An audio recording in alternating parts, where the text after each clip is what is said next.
What if the entire world around you was completely manipulated and completely structured in a way that was designed to turn you into a total monster?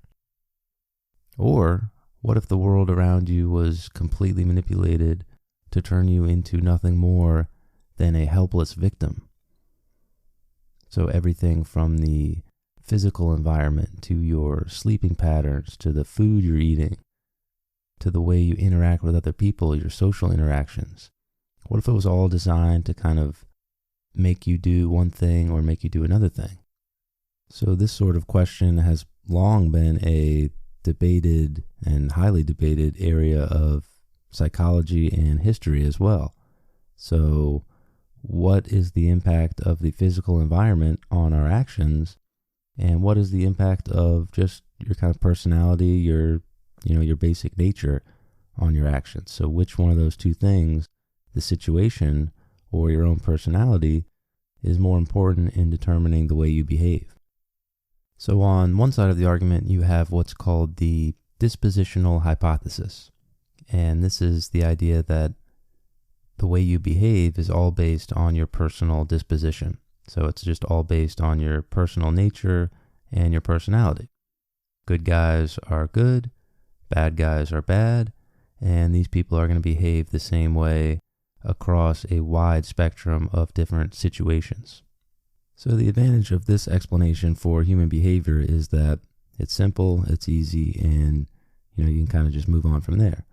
The disadvantage, again, is that it's probably a little bit too simple an explanation. There's not a lot of room for nuance there. It kind of allows for this cycle of reward and punishment to take place. The good guys need to get rewarded, the bad guys need to get punished, and then we move on with our lives. What was the old Taoist proverb? Reward and punishment is the lowest form of education. Well, if we buy into the dispositional hypothesis, then we can just assume that anyone who ever does anything slightly bad is evil, and anyone who does something evil needs to be punished, so there's never any need to question the system or question why we're doing things or really think about stuff in general. Ultimately, you can buy this dispositional hypothesis and you can kind of stop thinking about these issues, but what if we decided not to buy it and kind of went down the rabbit hole a little bit deeper? What if we took a segment of completely quote-unquote normal people with no history of crime, no history of evil, no emotional instability, no sort of handicaps, no intellectual or social disadvantages, and what if we put them in a situation that was going to test their limits and see how they respond to it? This is how the Stanford Prison Experiment is born. Psychologist Philip Zimbardo in 1971 created one of the most controversial and interesting experiments in the history of psychology, and the results have implications not just for the realm of psychology, but also as kind of explanations for many of the historical events that have perplexed people for quite a long time. Zimbardo created a functional simulation of a prison. So he created this in the basement of the Stanford Psychology building. He took 20 quote-unquote normal people, completely normal college kids, and he separated them into prisoners and guards. So half of them were prisoners, half of them were guards. He kind of outlined some basic rules like no physical violence, any sort of severe punishments, stuff like that would be outlawed. But other than that, he kind of just let the guards kind of run the show, and he let the prisoners kind of just live their lives and be prisoners. The plan was to kind of just let this prison run on its own for about 2 weeks and kind of just observe what was going on. How did these power dynamics and these control, kind of obedience ideas affect the prisoners? And then also, how did they affect the guards? And then once the experiment starts going, how does it affect the experimenters as well, which is something that they really didn't account for, which we'll get into. And to me, stuff like this is what really makes history interesting. So what if you could put yourself, or, quote unquote, someone normal, in some of these crazy situations from the past? stuff like the Great Leap Forward and the Holocaust and, the Roman Republic as it was deteriorating during the Social War. What if you could put yourself in that situation? How would you respond? Would you kind of rise up to the challenge and behave in a way that you'd be proud of? Or would the environment and the situation kind of bring you down and anchor you a little bit? I'd be willing to bet that Philip Zimbardo, before he created this study, was thinking along similar lines. And ultimately what he discovers during the experiment is equal parts terrifying and useful.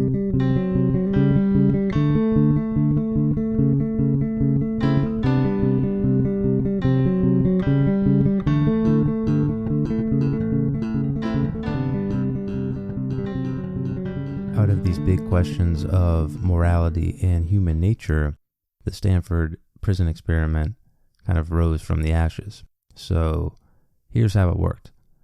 About 21 college kids at Stanford University, most of them white, most of them middle class, most of them, again, kind of quote-unquote normal kids, no sort of history of any sort of abnormal behavior, agreed to sign up for the experiment. So they were paid about $15 per hour.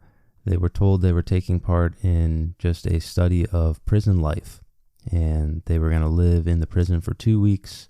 Again, they were assured that there wouldn't be any sort of physical violence or punishment or anything like that, but they were told that it was possible that some of their civil rights may be taken away for a time. Once the experimenters had their subjects, they then split them up half and half. So 10 were assigned as prisoners and 11 were assigned as guards. So this was done completely randomly, and it's also important to note that none of these subjects, none of these kids knew each other before the experiment began. So there was no sort of, previous grudges or anything like that going on.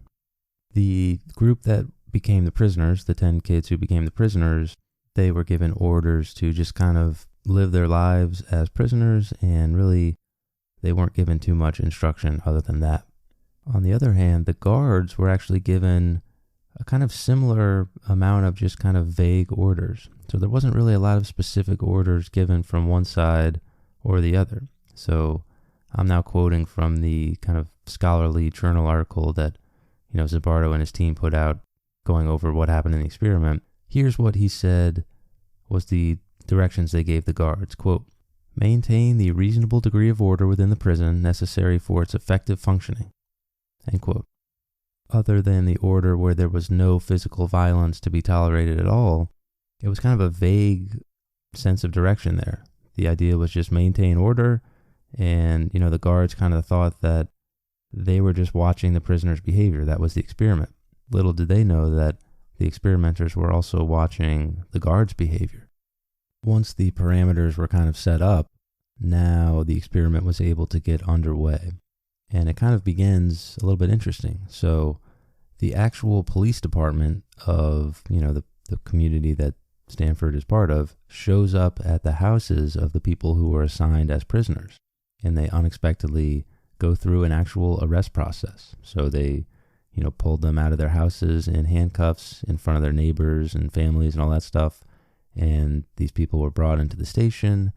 They were fingerprinted, blindfolded, hosed down with that kind of spray. If anyone's seen Shawshank Redemption, they throw the powder on you and kind of spray you down.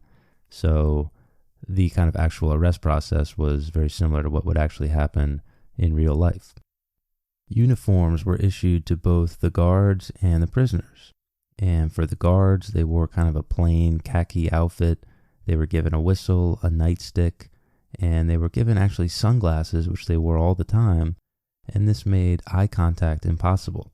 So the idea was to kind of create this barrier between the guards and the prisoners in order to kind of contribute to this situation where we have a dehumanizing and kind of separation of power dynamics.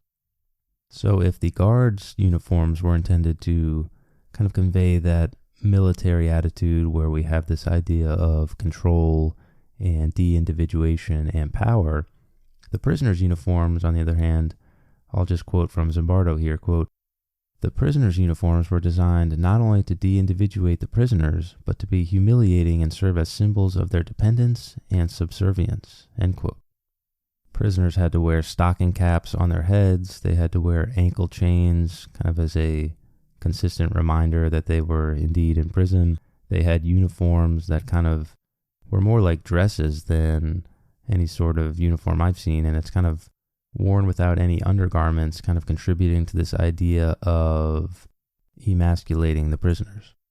Finally, the prisoners were all given ID numbers, and from that point on in the experiment, they were always referred to by their ID numbers, not their names. And of course, this is something familiar to anyone who's, studied the Holocaust. And it's important to kind of just stop here and just say, there's absolutely no way that this experiment would ever fly in the modern day. I mean, can you imagine if something like this happened and then, it got out to the public? There would be riots, there would be protests, there would be, calls for Philip Zimbardo's head, calls to put him in jail. I mean, it would be insane. And, this is kind of the way things were in the early 70s. There weren't a lot of kind of, ethical commissions and committees kind of regulating these things. And interestingly enough, you could do experiments like this and you could really sort of, get to the crux of human nature, even though it might be a little unethical to do so. So anyway, back to the story. To start out the experiment, the prisoners were lined up by the guards for what was called counts. So they kind of lined up, they went through the ID numbers. This was kind of a way to just kind of take attendance and allow the guards to establish control early on in the experiment. So this first one lasted for about 10 minutes, very short, very sweet. But as the days went by, some of these counts would last for hours as the guards started to turn into kind of sinister figures that were issuing commands and punishments in the form of push-ups and, aggressive, kind of just angry shouting, stuff like that. And it's interesting to see how things go from very kind of casual at the beginning of the experiment to really sinister by the end of it. Really, after that first count, where the prisoners were kind of joking around, the guards were kind of unsure as to what was going on, within hours after that, the encounters started becoming negative, hostile, affrontive, and dehumanizing. Instead of kind of issuing requests, guards were now issuing commands, dealing out punishments, and this became something that got out of control very quickly. On day 2 of the experiment, again, just 24 hours in, less than 24 hours in, the prisoners barricaded themselves in their cells. So we had a full-scale prisoner rebellion on our hands if you're one of the guards. And the guards decided to use fire extinguishers, and they stripped the prisoners naked in order to kind of retaliate for this. Within 36 hours, prisoner number 8612 breaks and just starts acting, what we would call crazy. So he's talking to himself, he's shouting. You can actually go online, you can just go on YouTube and Google Stanford Prison Experiment, and you can see that this is not an act. This guy is legitimately distressed and basically has to be removed from the experiment. One prisoner develops a psychosomatic rash. So this basically means he started developing physical symptoms of a rash that, didn't have any physical cause. They were caused by mental distress, and he had to be released. So total, there were 5 prisoners that were released early because of extreme depression, anxiety, distress, etc. And what's really crazy about the Stanford Prison Experiment is not that the prisoners start becoming distressed or that the guards start abusing their power. This is nothing that is shocking, at least to me, based on my study of history. But what really becomes surprising is some of these outside players that come in and kind of just go along blindly with what the experimenters are doing. For example, Philip Zimbardo actually has the parents go and visit the jail. And pretty much across the board, they comply with what's going on. And they, are even sitting there saying, wow, I've never seen my son look this bad before. And in one case, the father turns to the mother and says, quote, "Come on, honey, we're wasting enough time already," end quote. And they basically just say, "See you later." So here you have parents coming to the experiment, and even they are getting caught up in this idea of, the environment controlling them, and it's all part of the experiment. And, at a certain point, someone has to stand up and say, "That's enough." And, it would come later, but it's surprising that it doesn't come from the parents. When one of the parents asked Philip Zimbardo, "Why does my son look so terrible?" he kind of just does a masterful deflection, and he says, "I don't know, what's wrong with your son? Why can't he handle it?" And, he kind of deflects control over the situation to, not this big experiment that's happening, but there's a problem with your son. And unfortunately, as the experiment would show, this is a very common attitude in the prisoners, that they kind of began to feel like this whole thing was their fault, and they were not, just kind of cogs in the machine. They were taking personal responsibility, which is something that you see in situations like this throughout history. Zimbardo brought in lawyers to talk with the prisoners, and they kind of played along. He even brought in a legitimate Catholic priest. So just to kind of make sure we're all on the same page, a Catholic priest who is the guy in charge of the moral souls of these individuals, and he's happy to play the role.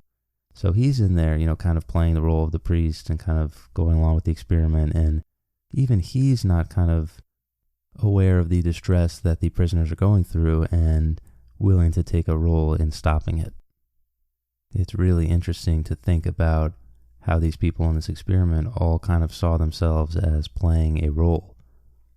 And I think it was Kurt Vonnegut who said something like, "We are who we pretend to be, so we should be very careful who we pretend to be." The experimenters brought in a prison consultant, basically an ex-con, who was head of the parole board. So he was playing the role of kind of the guy who decides whether or not these prisoners can have parole or not. Again, this is the same guy who hated the parole board when he was in prison for 16 years. They continued to reject him.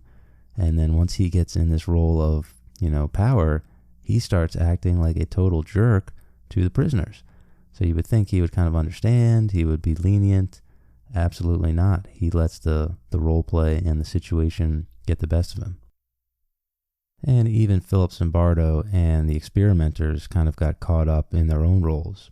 So there was one day during the experiment where the guards heard of an escape plot. And Philip Zimbardo's role, I didn't mention this earlier, but he was kind of the superintendent of the prison. So he kind of met with the guards every day, kind of asked them how things were going, and ultimately, he was the superintendent in charge of the prison.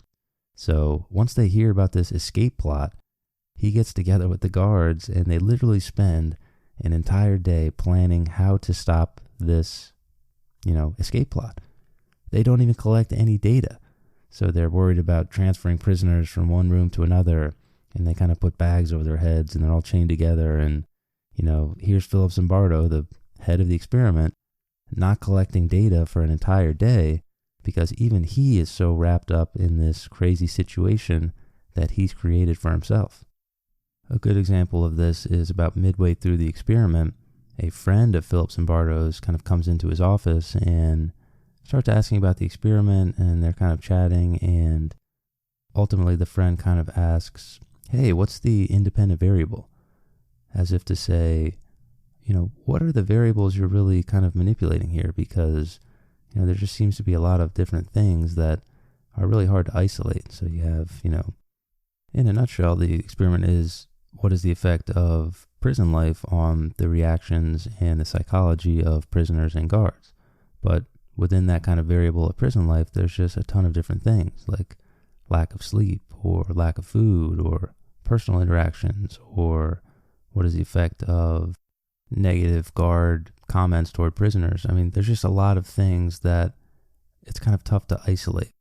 And, full disclosure, this is why a lot of people don't take the results of the Stanford Prison Experiment as kind of, law, because it's very difficult to replicate this experiment. And, good science has to be able to be replicated over and over again. So of course, Philip Zimbardo hears this and he actually gets pretty ticked. And he's so wrapped up in his role that he kind of loses track of the reality of, keeping track of the data and what exactly is he studying. And he gets upset. He throws his friend out. But this kind of plants that seed in Philip Zimbardo's head that, hey, maybe we need to stop this thing. While Philip Zimbardo is wrestling with these ideas, back in the prison, the guards are largely getting out of control. So it is important to note that there were some individual differences. Some guards were not as cruel as others, but as kind of a whole, the situation was definitely getting out of hand. I mean, you had guards actually staying for extra shifts at the prison. Again, these were unpaid. These were voluntary shifts in order to kind of assume and accumulate and enjoy the power that they had over these prisoners. They were, again, issuing kind of verbal commands, push-ups used as punishment. And this is something that might seem juvenile, but push-ups were actually used as punishment in Nazi concentration camps. They were putting prisoners in solitary confinement. They were, again, having those counts that lasted for hours, kind of berating and demeaning the prisoners. And this is all on Google, on YouTube. You can go out, you can check it out, and it's all there, and it's really incredible to watch. When things really get bad, you actually have a guard kind of walking around the yard at night, kind of pounding his nightstick against various objects and against himself, and he's trying to run around intimidating the prisoners in the yard. Again, this was not something that was planned by the experimenters. You actually had another prison guard trying to keep prisoners in solitary confinement, and he kept this from the experimenters. So here's Zimbardo on that particular guard. Quote, "Another guard who detained an incorrigible prisoner in solitary confinement beyond the duration set by the guard's own rules, and then he conspired to keep him in the hole all night while attempting to conceal this information from the experimenters who were thought to be too soft on the prisoners." End quote. You have this kind of punishment stuff going on. You have prisoners who are being berated during counts. You have prisoners talking to Catholic priests and identifying themselves by their numbers instead of their names. Again, this is outside the experiment, so things had really gotten out of hand. And again, one of the fun things about the Stanford Prison Experiment is, imagine this happening today, and then imagine some of this information getting leaked out from some college or university. I mean, there would be news teams and student protest organizations, and I mean, it would be a riot out there. But basically, because this happened in kind of the Wild West of the 1970s, this stuff was fair game. Ultimately, the experiment would be stopped prematurely, and Philip Zimbardo would end it after just 6 days. And he did this for two reasons. One, like we already talked about, guards were abusing prisoners at night when they thought that no one was watching. And even for, like we said, kind of the Wild West of the 1970s, Philip Zimbardo understood this can't be allowed to continue going on. The second reason is that his girlfriend at the time, who later became his wife, and I believe still is his wife, a woman by the name of Christina Maslach, she was a PhD candidate at that time. She kind of stopped by and just kind of found out about what he was doing, and she completely objected to the morality of this kind of horrible situation, and I guess she was able to kind of convince him, look, you got to stop this thing. An example of the murky ethics that we're talking about here can be seen in the case of prisoner number 819. So prisoner number 819 was not exactly cooperating and ultimately kind of broke down. So he started kind of sobbing uncontrollably, and he wasn't taking part in the counts anymore, and he was really losing kind of mental control of the situation. So of course the guards had the rest of the prisoners chanting, "Number 819 is bad." And again, this is part of the video, you can go look this up, but this isn't some sort of, funny chant. This is all one voice, all compliant. They're all going out there and they're all chanting over and over and again, "Number 819 is bad, number 819 is bad, number 819 is bad." And ultimately, Zimbardo has to go to this kid and he has to kind of convince him that this isn't, a real prison. This is actually an experiment. So listen to what he says to the kid. Quote, "Listen, you are not number 819. You have a name, and my name is Dr. Zimbardo. I'm a psychologist, not a prison superintendent, and this is not a real prison. This is just an experiment, and those are students, not prisoners, just like you. Let's go." End quote. So you can see in the experiment the extent to which the guards kind of all banded together, and they saw themselves kind of in this together, and they're taking extra shifts unpaid, and they're kind of figuring out ways to control the prisoners. And the prisoners actually see this as they're kind of in it together. And kind of the ultimate psychological blow is when the other prisoners start going against you, and you kind of be seen as kind of the bad prisoner and someone who's causing them to be harmed more than they have to. So this kid obviously couldn't handle it, and that's really a horrible situation to put just a kid in my opinion. Here's the confessions of another prisoner, number 416, who got put in solitary confinement for quite a bit of time. Quote, "I began to feel that I was losing my identity, that the person that I called Clay, the person who put me in this place, the person who volunteered to go into this prison, because it was a prison to me, it was still a prison to me, I don't regard it as an experiment or a simulation, because it was a prison run by psychologists instead of run by the state. I began to feel that that identity, the person that I was that had decided to go to the prison, was distant from me, was remote, until finally I wasn't that. I was 416. I really was my number." The prison-like conditions were clearly able to completely break down most of the prisoners within just 6 days, and they became helpless to their situation. They became total victims. And the guards, when they were interviewed after, mostly said that they were just playing a role. So they were kind of given the assignment, and they were given the freedom to kind of do how they wanted to do, and ultimately they saw themselves as just playing the role of guard. But how far can you take that logic? Okay, at what point do the consequences become too great for your actions? At what point does just playing a role actually go from playing a role to blending into real life and affecting people in reality? At the end of the day, or more accurately, at the end of 6 days, the Stanford Prison Experiment came to a close. The experiment is highly controversial, in large part because it's difficult to replicate, it's difficult to kind of isolate the variables, but what it does show, in my opinion, is that the situation and the environment has a big impact on the way you act, the way you behave. So these were 21 completely, quote unquote normal kids, and they were put in a larger than life situation. Some responded heroically, some responded kind of just playing a role, and some actually became cruel, and some might even say evil. I think one of the lessons of the Stanford Prison Experiment is to kind of be able to isolate some of those things that might lead you to behave in a way that you don't want to behave. Stuff like conformity and trying to, be going along with the group, and stuff like power dynamics and obedience and learning to become helpless because of the situation. If you can be aware that there's certain things that are trying to manipulate the way you behave and the way you think, then that gives you a step up, and that gives you a way to kind of regain control of your own destiny. Just being aware of how much that environment is shaping the way you behave. That being said, though, how would you react in one of these big, larger-than-life historical situations? How would I react? I think the only answer is that I don't know. And that unpredictable nature of human behavior is what makes history interesting.